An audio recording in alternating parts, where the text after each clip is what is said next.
Willy, let's start at the beginning. Where did you get into broadcasting, and why did you get into broadcasting? Well, it was a three-way street for me. And one of them was to be a pro hockey player. That's where it really began, and came close to going that way. In fact, I had to make a choice.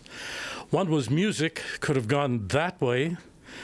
And the other was when in high school I started a radio station over the noon hours with a couple of friends, and we had noon hour radio that we had built, but we're playing rock and roll. Country was, forget it, it ain't happening. And it was the 60s and sort of the peak of what was going on, and it was always an interest. Even as a little kid, I remember looking inside my grandma's great big console radio and thinking, how did they get in there? And so that interest started there. So these options kept coming, and then I listened to two of the biggest stations in Winnipeg because we're right beside them, CKRC and CKY, and had a chance to meet a number of the announced staff, but the management. I wanted to discuss this further.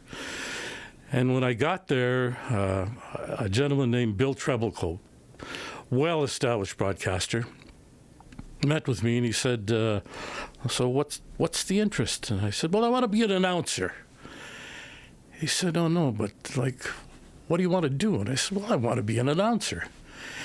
He said, anybody can be an announcer. They can be in Kmart announcing. They can be in Walmart announcing. What do you want to do in this business? And it made me think about it.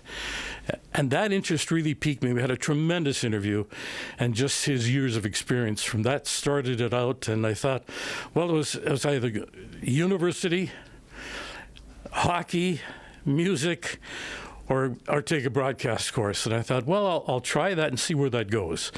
My parents were not impressed, because my whole family had gone on professionally at different things, and they thought, why would you want to choose that? And I said, it was just something I really enjoyed.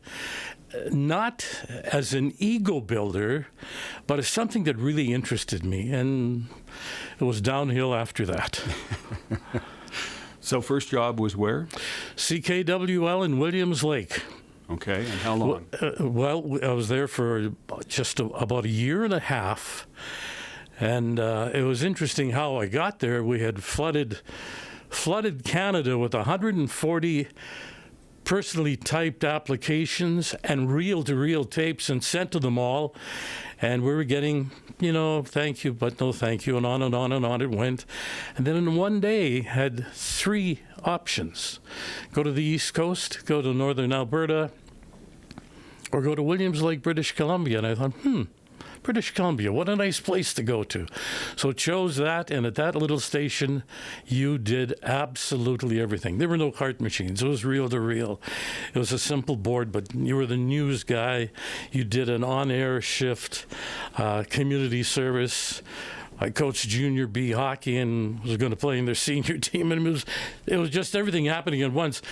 Paid no money, as the business was, but it was the kickoff to this business.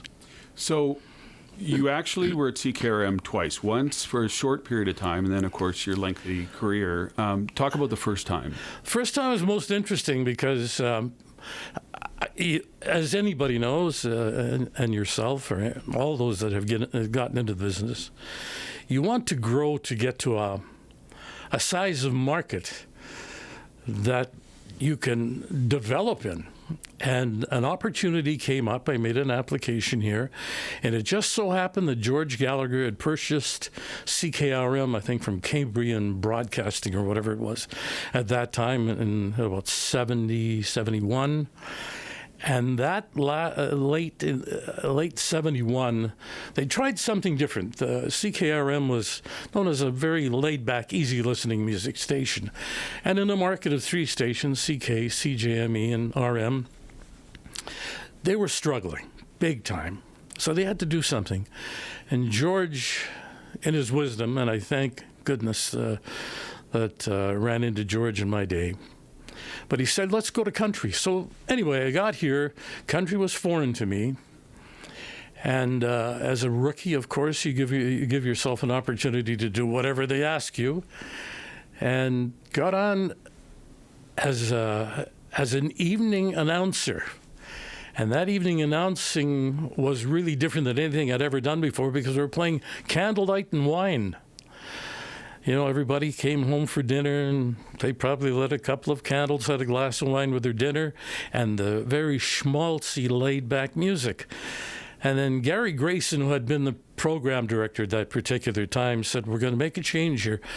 We're going to put country in at 6 o'clock. Well, in the control room, phone never rang. Nobody ever called the station. It was just, the phone was there. So he said, tonight at 6 o'clock, spin a country song. I can't remember the name of the tune, but I put it on, and the Christmas tree lit up here. They were saying, what the heck are you guys doing? We're sitting down to a nice dinner and, a meal, and you're playing this? What is it? That was the most brilliant move, I think, on George Gallagher's part ever to change CKRM to country music. And from then on, it grew slowly, but the monster in the house was CK. They owned the province. The boys down the street had a great number, but all of a sudden we saw that ticker go upwards, and it went on from there. But as that was happening, I had the opportunity to go to Calgary at CFCN, major market station. It was radio and television, every opportunity, and I chose to make an early move from RM. So that's how RM started and ended initially. And what brought you back? George Gallagher. That man is a saint. He went out of his way. He and his lovely wife flew out to see us and said, would you come back? And he explained to me what had happened to RM. Yes, actually, Fred and I had worked together for about 2 months before I'd left. Fred came in after me, pardon me, and it was an interesting day. I said to Fred, I'm going to be moving on to Calgary. And he said, pardon? And the same with George. They thought, why are you doing this? We're just getting going. And so I'd worked with Fred initially, and then I got to know who Fred was. And when George came out, he said, we've got to make some changes at the station. They had introduced a couple of major things. Fred and Moon got together and initially developed the flea market, which was a huge success. It's different from any other so-called swap shop that the small stations ran. Those swap shops, what's your name? What are you selling on? Boom. Not this. And Moon, who recently just passed away, was one of the most humorous guys you could ever imagine. He had a talent.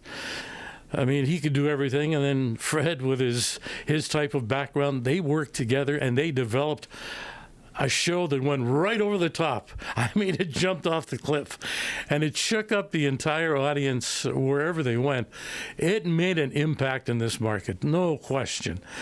But it did cross the line a little bit, and it caused some situations for both Fred and Mooner they'd have to move out of the program for a bit and come back in.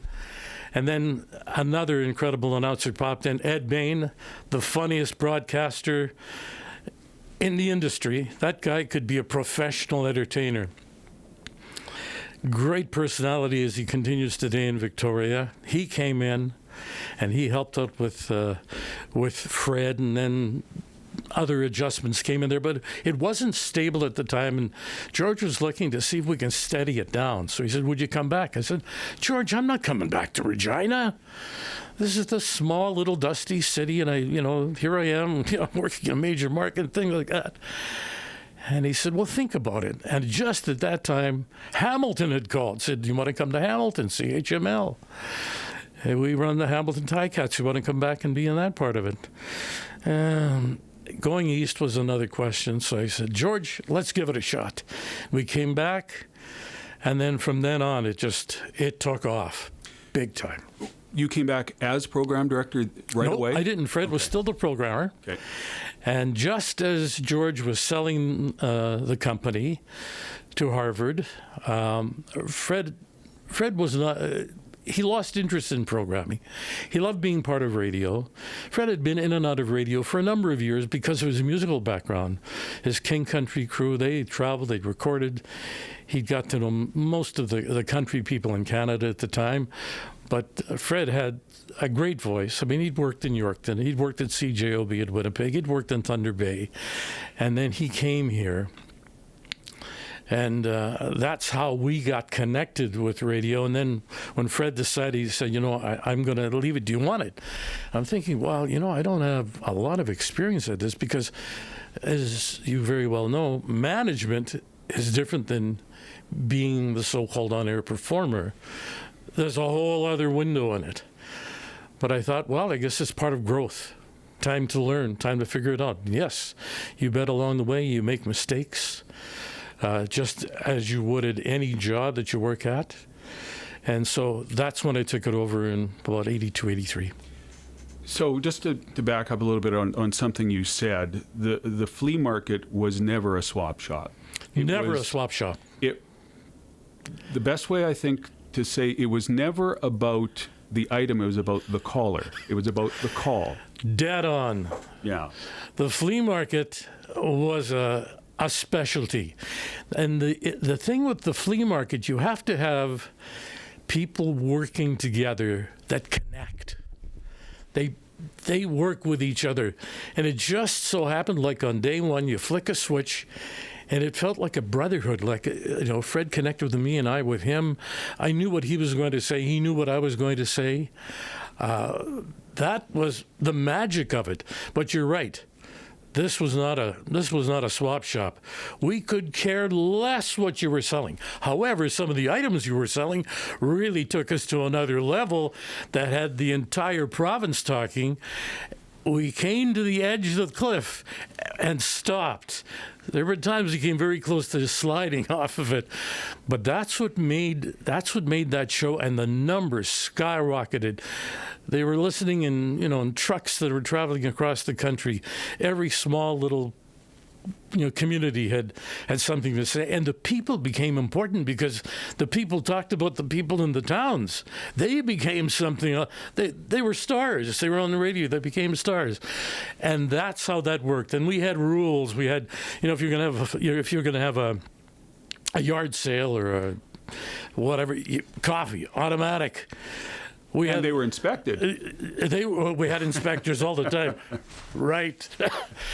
And you had to serve something. And we had the question of the day, and many times never had an answer. You could win a hamper. And we would beat people for taking too long to answer the question. Just so many silly little rules. It sort of bounced off of us to make that thing happen. And it exploded. And at that time, and so did the morning run explode because of country music. But that was more important in that you had to become involved in this community. George's request was, if you come here, get involved in the community. And you were at everything. Everything. Like, I don't think there was an event that you weren't asked to be at. It was part of the industry. That question that Bill Trebleco asked way back at CKY, what do you want to do in this business? And it's more than just getting behind the board and being an announcer. It's nothing to do with ego. It's about getting out in your community, join the service clubs, go to all the activities that are around the community, become visible everywhere outside of where the station's sending you. That's the problem I think I see today. The only place most go is where the station sent them for an on-location. It's the things that you get on your own. The Ducks Unlimited banquets, the Pheasants Forever banquets, the Wildlife Federation dinners, the Plaza of Honors because of our relationship with the football club, and on and on and on. But then I'm going to add something else. That combination with Fred also was something else. I had initially talked about a musical career. It so happened that Fred had his little band formed here, but he was still missing a piece. So he said, "Do you want to come?" That was magic, because that gave us the opportunity to go all over Saskatchewan and personally handshake and meet every listener that we've ever talked to or about. That exposed us to the market in real time, not just because they heard somebody on a little idiot box radio. We were in every community. I remember the Celebrate Saskatchewan year or the Homecoming year. We would play 100+ dates all over the province. Every arena, every small community hall, we're at it all. And with that, where George started it, we also took our station hockey team and traveled to these places, played the dances, did the true radiothons, not the pre-cooked radiothons you hear today, but the real radiothons where Lauren Harrison was a master of. And getting out in those communities really did it. And that took that morning number right to the top. It was, it's interesting as a country music station, the way music works. Country music had an era that was also huge. Not sure where it's going now, but at that time, and it peaked. And that music combined with getting out and the audiences just changed everything. The morning number in the city, a central audience, jumped right up. I know that there were a number of times that the morning show, I did it solo for many years, was in that 1-2 range all the time, central. Unheard of here. Mm-hmm. Full coverage, of course, it was a monster. Nothing came close. But it's getting out and meeting those people, doing something outside of what you were doing on the station. That's important. Let's talk about the riders, because the acquisition of CKRM and that building, that music, definitely a huge part of that. The on-air personalities, incredible part of that. But the acquisition of the Pats, the Rams, and eventually the Riders, that really made you guys in every household. The Riders are the ultimate sports holding in this province. And I thank the Hill Company for their drive to include that into our broadcast system. I had the good fortune of starting out with the CFL in Calgary as a sideline voice, along with Avonlee's Flash, Ken Newens, and Henry Viney. That's where it got started, covering the Bombers for 2 years in Winnipeg. But coming here, when we had this opportunity, I got to be not only the sideline voice, but in-stadium field voice for almost 30 years. That really was something for us. But then you could see, as the Riders starting a win mentality, I mean, we came through the era of Riders where we were selling piles of grain to save their bacon, doing radiothons. Mm-hmm. But as soon as they started to win, and then pick off that, the Grey Cups and being there for them, being part of the national audience, was huge for this company. Yes, and the Rams, they're a huge junior holding for football. Their records incredible. The Regina Pats, over 100-year history. To be part of that over the many years, that kind of tied it all up and gave us an identity over and above country music. It was a combination. And you're right, it got into every household. Because if you weren't a country music listener, you were a Rider fan. Everybody came to church, and that was CKRM because it had everything. And that was it. It's so important to realize that. You didn't have to be a country music fan or a rock fan. If you're a Rider fan, where do you go? You go here. And we had great people, pardon me, over the years. I think of the announcers. We'd gone through a couple of announcers at a time, but I think Jeff Courier, when he combined with Carm Carteri, Jeff came to us from Ottawa, a very intellectual person who had studied sports. He knew the histories. His understanding and his communication with the organization was phenomenal.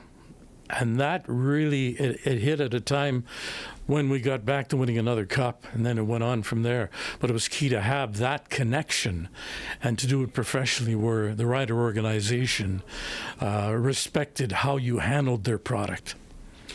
And you mentioned about getting into the communities over and above just being a broadcaster, doing it personally and in your personal life. But it was all hands on deck with those rider games when you acquired them, because it was you were on the sideline, like you said, you were there. Yep. Lauren Harrison's hosting before and afterwards, and you know, we had a small crew. Yes, with many hats, and it was great. Talk about a historian that knows riders from front end to back end. Lauren Harrison, I mean, he's the master of it. He was a master of everything he did. You know, his Newsline show here, I mean, we got him from the Harrison line from CK Radio, another great acquisition by George Gallagher, and just flipped everything. No matter what, you're probably going to say, well, you know, I'm not going to listen to Lauren, but you did. Because he brought topics that he read, he understood, and he knew how to get the most information out of it. And rider football, wow, talk about a guy. I don't think there's anybody else now that has that background. Maybe I'm thinking of, you know, the late paper coverage that happened during those many years. You know, they had the histories and go back to microfiche and pull that information. Lauren had the microfiche right here. Now, you mentioned, you know, the country music, personalities, the shows, the sports. Then you're also farm news. Farm news is important. I mean, we're in a farm community. We're a glorified town. I know, a small city. But agriculture in Saskatchewan, number one. That is huge. And that country music and everything else got to those small communities. Agriculture is important. I mean, all the years of Agribition, the Western Canada Farm Progress Show, we're involved with all of that right from start to finish. That was critical at that particular time to take those pieces of information in the agricultural industry and develop and work with them. I mean, you know, we had some key people. We had, you know, I'm thinking of the many numbers that came through. Bill Wilson was a great addition to it at that time. Jim Smalley, of course, had been here a number of years, had done it. He'd done it on television. Jim came over to us, but it made RM the place to go, kind of like the Yorkton of agriculture. Well, we did something here I'll never forget during those years. And we started a thing called the Country Cookout. Not a chicken dinner going out to a combine. We came here with my good friend Lawrence Sodal and one of the late great friends in the industry, Jim Sullivan, who passed on. And we developed the Country Cookout, going right out to the combines, not bringing a dinner. We took the barbecues, we took the steaks, we took the sausage, we took all the condiments and everything else right into the dust of the combine right then and there. Not at Quonset, only when it was a miserable day. But we got to meet these people in action. They ate and went on their way, or we rode the combine with them. We did the circus with them, even with the auger still running without the cart beside it. Jim Sullivan. It was something else. We learned a lot of things, but yes, agriculture and RM worked together tremendously. Now let's talk about program, because the only way to say it, Willie, is you were the architect of all that. That's what a program director does. You know, Fred had started a number of things. I think Fred's connection with country music was important because he got that part of the industry going for us. He connected us with the Canadian Country Music Association. In fact, the Saskatchewan Country Music Association actually was going to start here. There's a whole story to that. It started here. We raised funds and walked floors through smoky bingo halls raising funds to develop it, but we failed to do one thing, was register a name. But it all started here, and I think it had to do with a lot of Fred's directive, that part of it. But I think it's critical in who you hire as an on-air person. You think of the Ed Baines. Ed was a tremendous talent. The Moon Mullins.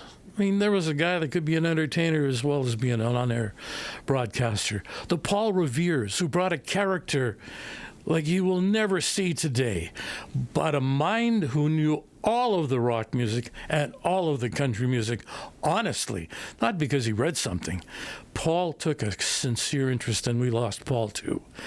And we had a number of others that had come through the system with us. That's key, is hiring the right people. Yes, made mistakes in those days as a programmer. You think you're hiring somebody because you hire on a voice. But it's how do they get involved with your organization to take it to the next level. And that was the important part. And then it's the programs. You think of, yes, the flea market continued with Fred and I until his passing. Jamie joined me on the flea market after that. We had a bit of magic going there, but you have to continue that.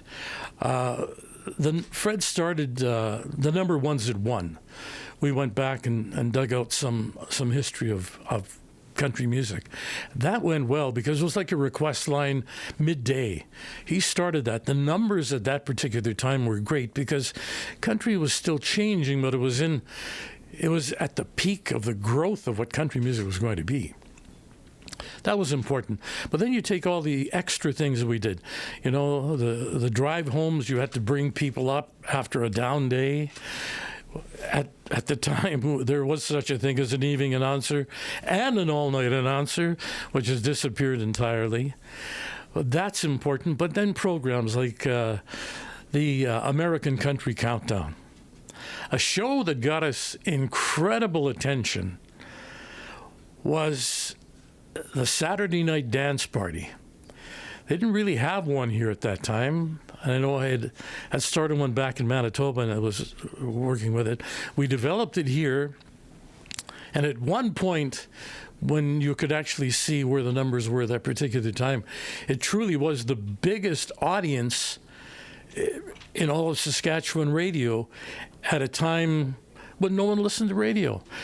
However, it had a demographic that's probably difficult to sell when it comes to the commercialization of your station. But that particular program was huge because it got people back to the place, and the station that they left that night was always on the next morning.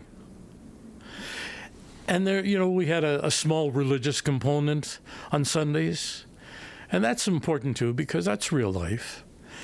And then, you know, you take weekends, you think you forget them, but we were synonymous with on locations.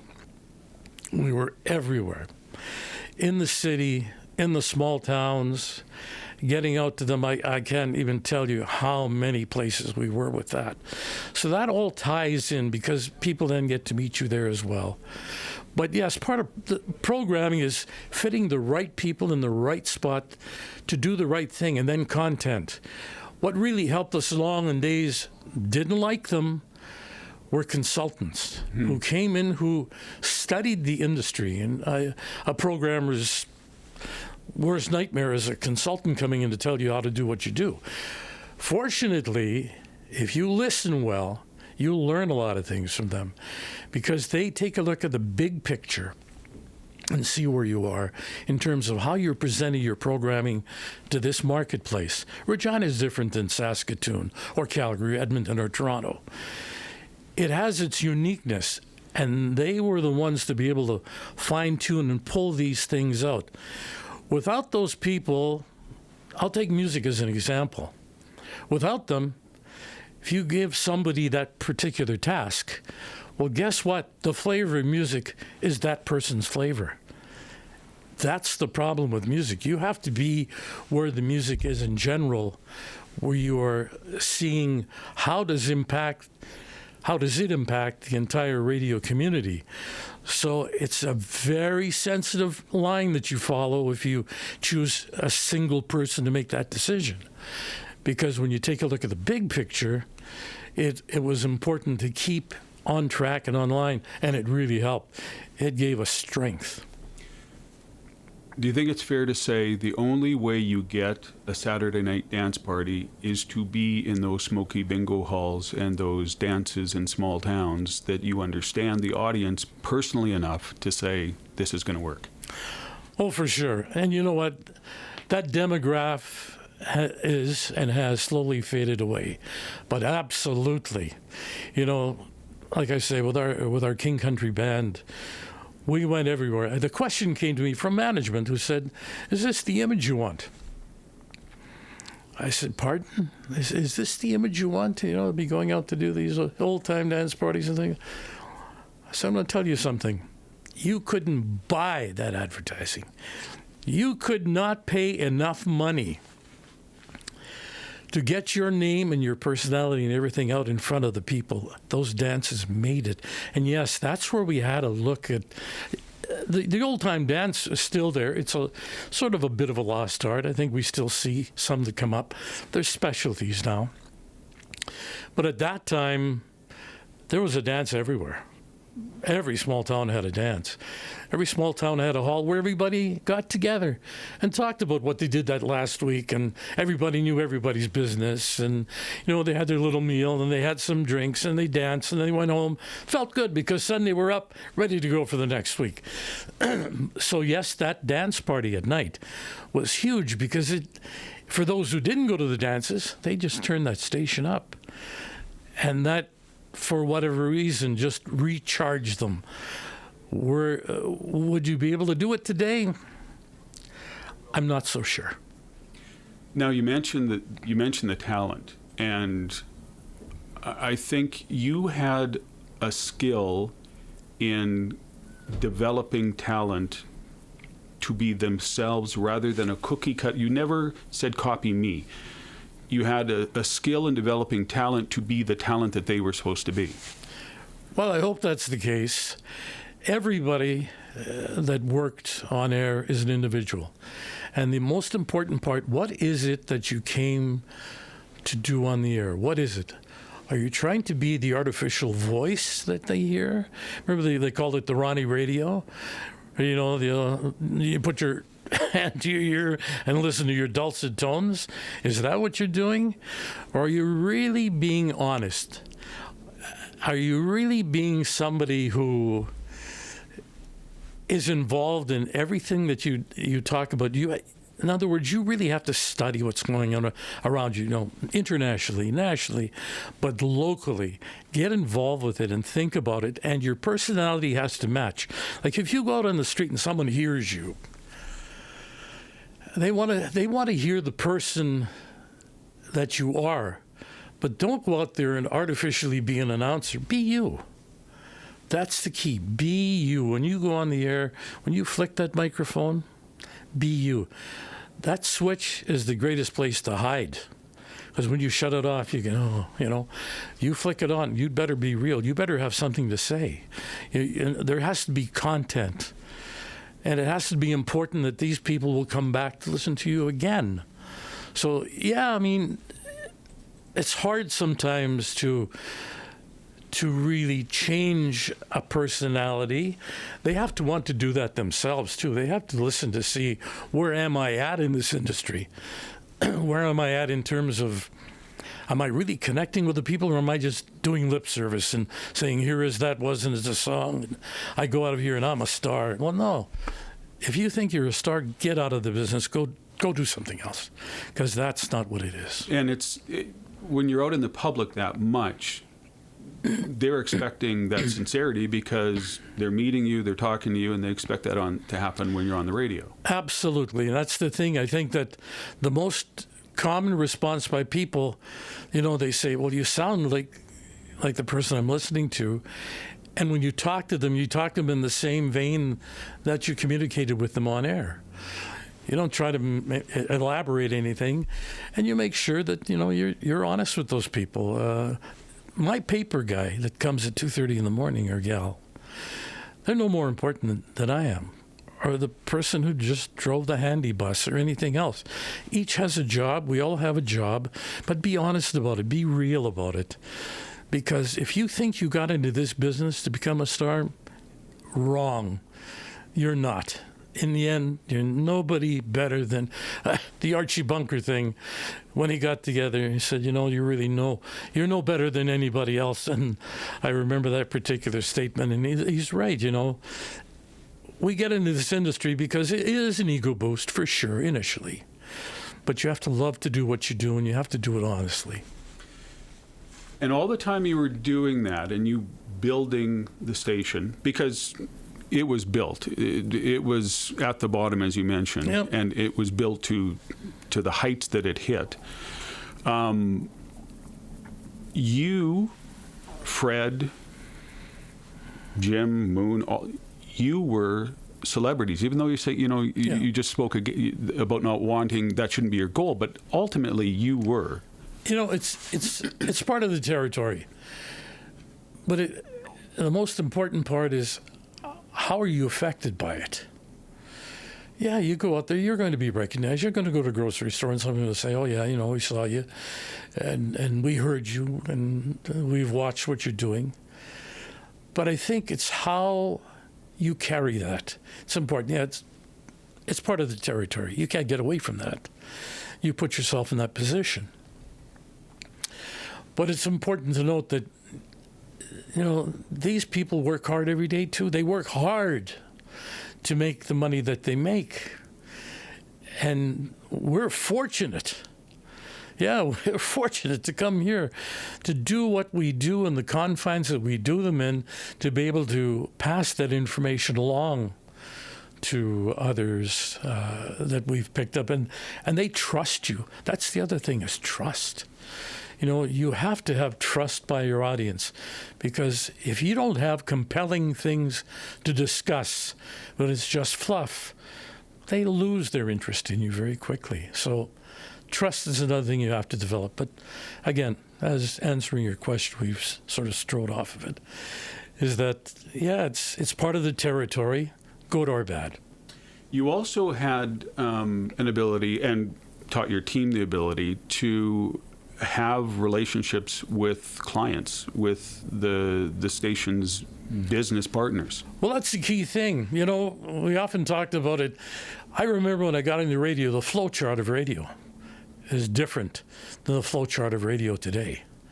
The flow chart of radio was, your general manager, your programmer, your announcers, then sales went way down from here. Because without solid programming, what are you going to sell? But it's also critical to get key people in your sales department that have great relationships with clients, because that gives the client the confidence that you are looking after them. As well, the announcers that go out for you had better also be very honest and take an interest in what they're out there for you with, because you have to have that. Without those sorts of combinations of all working together, that's what it is. It's a team. It works together, but it's definitely important that you have those relationships. But in the end, the result is what counts. Were you successful? Yeah, I went to that client and I said, we're going to do this, and I sent this person to do that. At the end, how did that work out for the client? So you try your darndest to make sure that what you've positioned your company and those you sent out there are sending the correct message for that client, that they get the reaction back from the audience. If you don't get that reaction, you're going to lose that client. So it's critical. Absolutely. Your sales agent and the broadcaster that'll go out there at whatever point is important to make that happen. And you set expectations on the staff when they went out. I mean, you were on location. It was jacket and tie. You were dressed to look. Image. Yeah. Image is one of the biggest losses today. Image is so important, because if you go out there in your coveralls and your straw hat and your mud boots to a client that's selling high-line furniture, that ain't working. You know, you represent the station in everything that you do. Every time you walk out the door, you carry that station. You carry the company.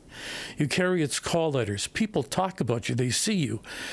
And do you want them to talk about you poorly, or do you want to be recognized positively? So that's the key thing. It's important that, yes, image was the big thing. In the early days, I remember watching, all the broadcasters I'd followed around as a teenager, all dressed. When we came to this company, everybody, suit, tie, jacket. Eventually the tie went, but the jacket stayed. But you dressed in semi-formal clothes.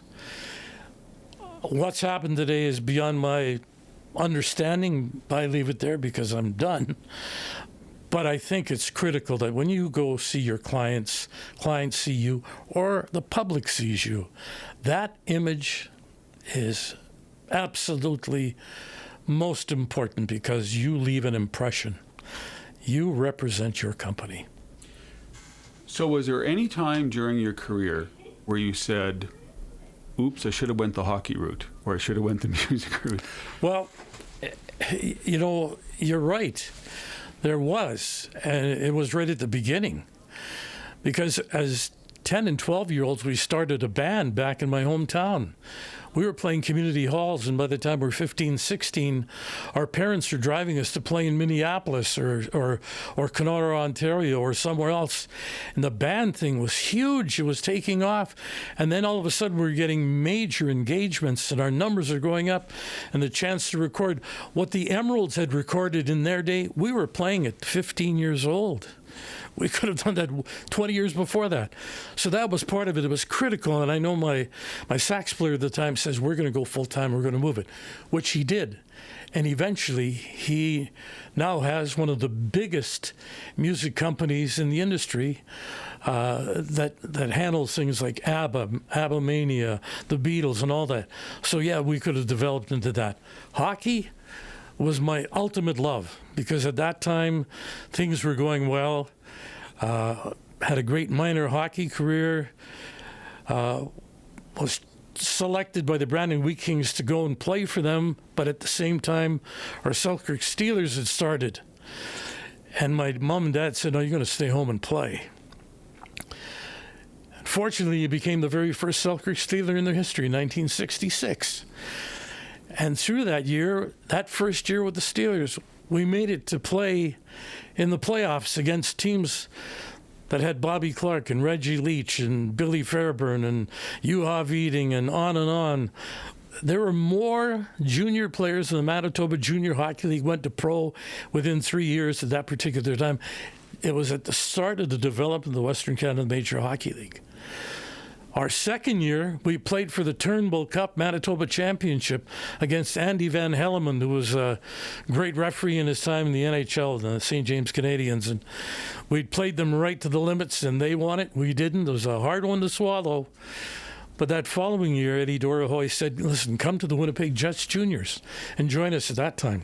That's when the Western Canada Major Junior Hockey League had been going. It was in its second year. I went, made that choice, stuck around for a month, but at that particular time, it was a decision because I had been part of Detroit property. There was an old thing called a C form. Anybody coming out of an area, Detroit, and Jimmy Skinner, who lived in Lockport, famous Red Wing general manager, coach, etc., had locked in our area for a lot of players. So it could have been to go to a semi-pro place and ride the bus for whatever, or continue, or the radio route. So it was a really awkward thing, awkward to a point. But I thought, I have to get into something that I think I really love as well. Radio came up, and there we are. Which was better for you? Shouldn't say better, more satisfying for you? Was it the on-air work? Was it the programming work? Was it the sports work? On air. I never left on air to go into sales. I didn't leave on air to go. I could have gone to many different companies. many opportunities. On air to me was home. It was like making that first cup of coffee in the morning and sitting there outside your camper and enjoying it. That was home. That's where it was. Yeah, sports was really important. When I first got here, I remember Ken McDougall said, "You want to be the voice of the Rams." Well, I had played football. I knew football. I followed football. My brother was really good in football. Followed it, and I didn't think I knew enough about football to take it on, and it wasn't as keen an interest. Doing hockey play-by-play was at one time. I did it back in Williams Lake for a while. But it didn't have that same connection. But on air, the most. Absolutely. Programming, yes, it goes with it, because I think you take with what you're doing and you work with the people in you, that we have a product that goes out there that is synonymous with what your company represents. But yes, on air, absolutely. Any other thoughts? No, it's just, it was an incredible career. I couldn't have done it without my wife. Raised 3 kids who are all professionals, 6 grandchildren, 2 of which are soon to be professionals, and 2 are quite young. And to do all the things you did, it was 7 days a week. There was no day off, because there was always something Sunday. There was everything Monday to going to bed at 11:30 after the national news and getting up at 3:15. Did that forever. When I hear somebody say I didn't get 8 hours, I say, are you kidding me? Never had 8 hours in a lifetime. I do now. Took a while to get there. I look at that and I think of all the people in the industry, the stars that we met, but never became gawgawed over having a picture taken with them or an autograph, just to meet them and see who they were. Met many of the great stars. That was a great thing. But the ultimate compliment was being honored by the Western Association of Broadcasters as Broadcaster of the Year, now known as their, they've changed the name. You become in the Hall of Honor. After all those years, having been selected that, and very few get that opportunity, was a tremendous honor. And it capped it. And now I live my life. I got off the train and enjoy every minute of it. Excellent. Well, thank you for this, Willie. My pleasure.